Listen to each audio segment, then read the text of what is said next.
and drift away.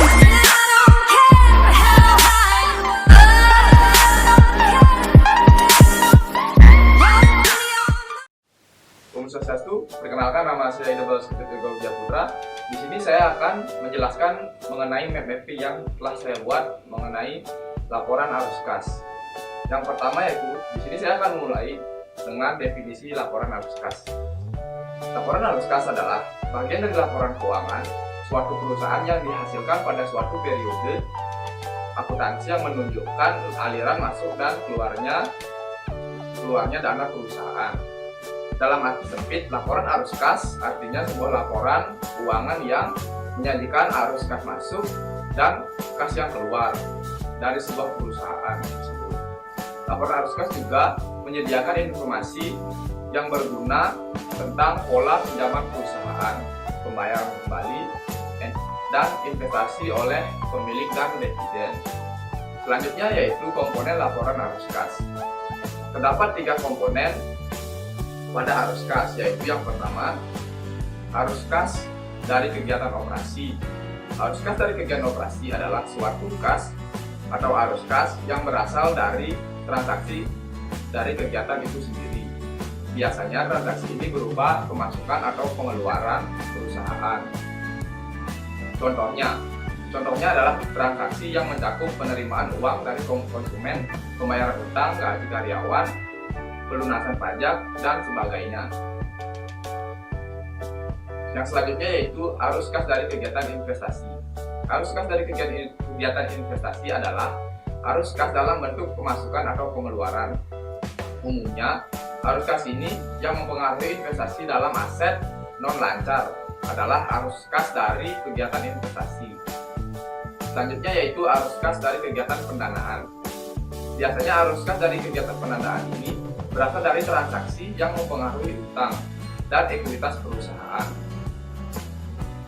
Selanjutnya yaitu bentuk atau metode penyajian laporan kas, direct atau indirect. Terdapat 2 bentuk penyajian dalam pembuatan laporan arus kas. Yang pertama metode direct atau langsung, dan yang kedua metode indirect atau tidak langsung. Perbedaan antara kedua metode terletak pada penyajian arus kas berasal dari kegiatan operasi. Dengan metode langsung, arus kas dari kegiatan operasional diperinci menjadi arus kas masuk dan arus kas yang keluar. Arus kas masuk dan keluar diperinci lebih lanjut dalam beberapa jenis penerimaan atau pengeluaran kas. Yang selanjutnya yaitu rasio arus kas. Operating Cash Flow Ratio atau OCFR. Rasio arus kas yang disebut OCFR tersebut adalah salah satu rasio arus kas yang paling penting. Arus kas operasi berhubungan dengan arus kas yang diperoleh oleh organisasi dari kegiatan operasionalnya. Selanjutnya yaitu Price atau Cash Flow Ratio yang disebut PCFR.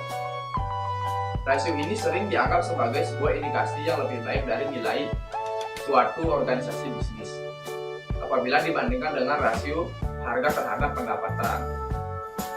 Yang selanjutnya yaitu Cash Flow Margin Ratio atau yang disebut CVMR. Rasio ini mengungkapkan hubungan antara kas yang dihasilkan dari operasi dan penjualan.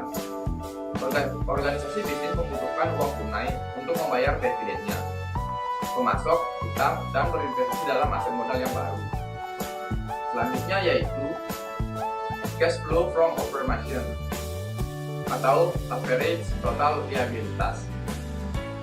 Rasio yang sama dengan rasio total utang atau total aset yang umumnya digunakan. Keduanya menggunakan solvabilitas atau kemampuan perusahaan dalam membayar utang dan mempertahankan perusahaannya.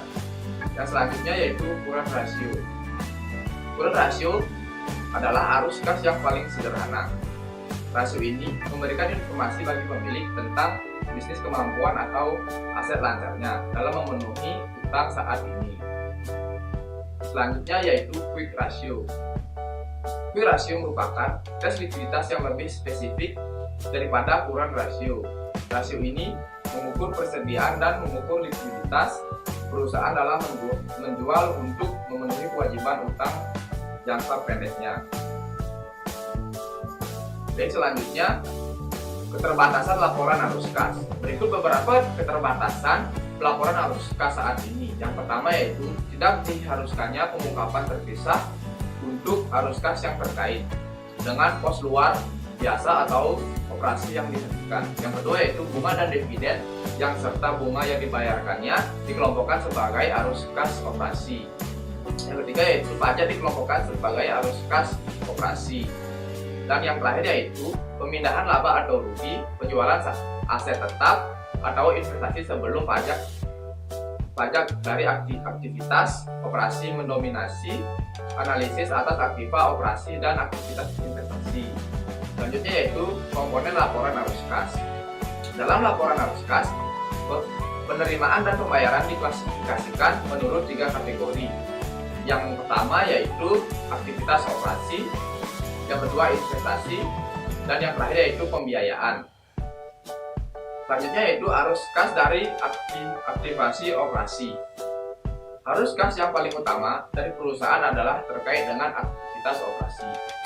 Ada 2 metode yang dapat digunakan di dalam menghitung dan melaporkan jumlah arus kas bersih dan aktiva operasi, yaitu metode tidak langsung dan metode langsung, seperti yang saya sudah jelaskan tadi. Yang selanjutnya yaitu metode cash flow atau tidak langsung. Berbeda dengan metode langsung, metode tidak langsung pada arus kas ditentukan dengan mengoreksi laba bersih yang diperoleh di laporan laba rugi perusahaan. Beberapa hal yang termasuk diantaranya biaya penyusutan, laba atau rugi karena pelapisan investasi tersebut adalah metode tidak langsung yang merupakan rekonsiliasi dari laba bersih yang diperoleh. Baik, sekian pemaparan yang bisa saya sampaikan. Bila ada salah kata dan perbuatan, mohon dimaafkan. Di sini saya sekian untuk menjelaskannya. Bila Anda suka dengan video ini, silahkan klik tombol lonceng di bawah dan jangan lupa subscribe. Oke, saya tutup dengan para mesan. Om Santi.